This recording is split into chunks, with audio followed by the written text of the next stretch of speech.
नमस्कार, आप देख रहे हैं लाइव न्यूज 92। आज कालपी में मां गायत्री विद्या मंदिर उदनपुरा में कंबल वितरण कार्यक्रम हो रहा है, जिसमें मुख्य अतिथि एमएलसी रमा निरंजन जी पधारी हैं। आज यहाँ बुजुर्गों और महिलाओं तथा गरीब लोगों को कंबल बांटे जा रहे हैं। आइए जानते हैं क्या कार्यक्रम है और कितने कंबल वितरित किए जा रहे हैं। हम सब लोग आपके साथ हैं। आपको भी मैं बहुत बहुत बधाई देती हूँ कि ऐसी ठंड में आप लोग यहाँ बैठे हुए 1 घंटे से। मैं सभी को बहुत बहुत बधाई शुभकामनाएं देती हूँ।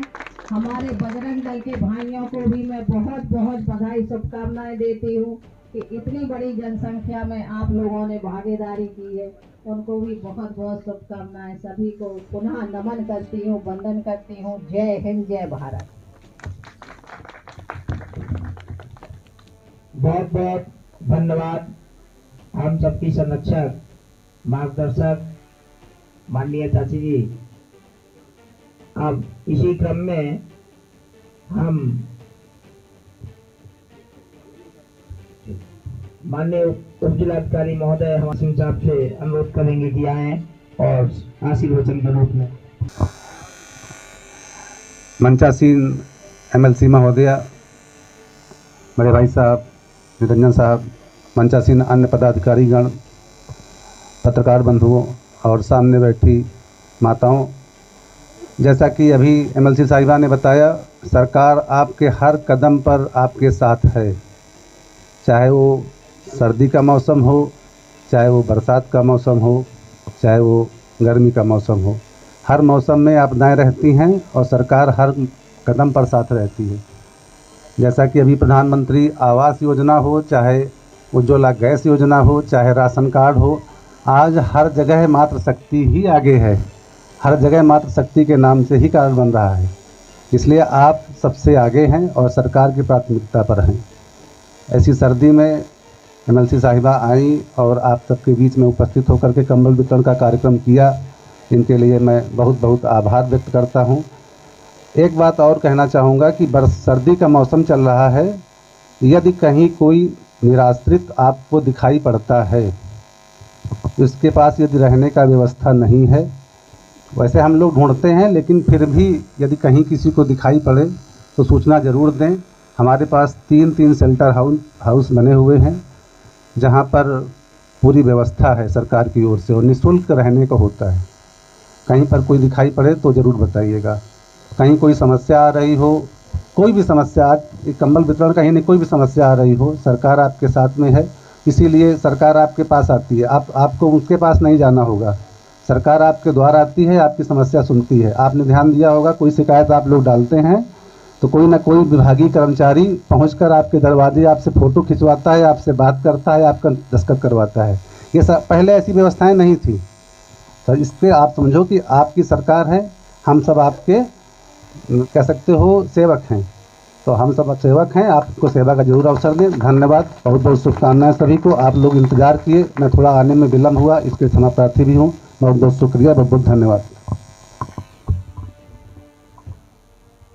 आज का ये कार्यक्रम मानव कल्याण समाज सेवा संस्थान द्वारा आयोजित हो रहा है। वाकई में एक प्रेरणादायी है और आपसे हमें बहुत कुछ मिलता है। भाई साहब हमेशा संरचनात्मक सोच रखते हैं।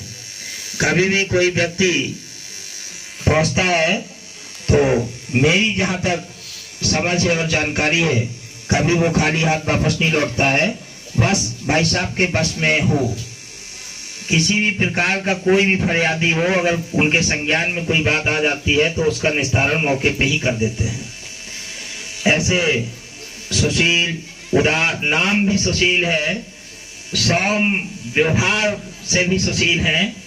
ऐसे बड़े भाई हम लोगों का सौभाग्य जो कानपुर तहसील में परगनाधिकारी महोदय के रूप में पदस्थ हैं। और हमारे चाचा जी चाची जी का भी हमेशा स्नेह मिलता है, मार्गदर्शन मिलता है।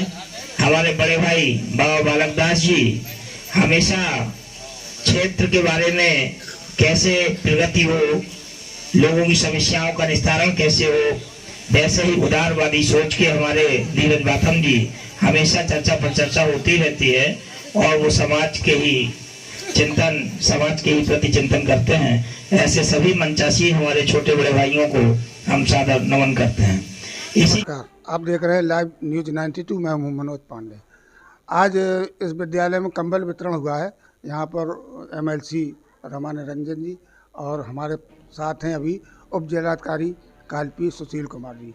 सर, क्या बताना चाहेंगे, ये कंबल जैसे सर्दियाँ आ गई हैं, सर्दी बहुत पड़ रही है, अब बढ़ भी गई है, कितना लक्ष्य है कंबल के, लोग अगर प्राप्त करें तो कैसे प्राप्त करें कंबल? शासन की व्यवस्था है कि निराश्रितों को देने के लिए इस तहसील को अभी तक शासन से 1100 कंबल प्राप्त हुए हैं और मैंने विभिन्न संगठनों के माध्यम से लगभग 2000 कंबल वितरण का कार्यक्रम कर चुके हैं। आज भी विभिन्न संगठनों के माध्यम से और शासन के का संयुक्त प्रोग्राम था ये, जिसमें करीब 200 कंबल हमने बांटे हैं अभी।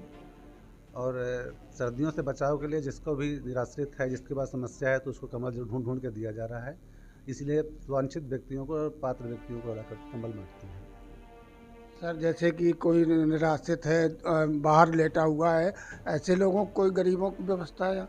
अगर कोई बाहर निराश्रित है तो उसके लिए पहली बात तो आवास सबके पास है, लेकिन फिर भी अगर किसी के पास कोई आवास की समस्या है तो सर्दियों से बचाव के लिए हमारे तहसील कालपी कस्बे में ही 3 शेल्टर होम पैन बसेरा बने हुए हैं।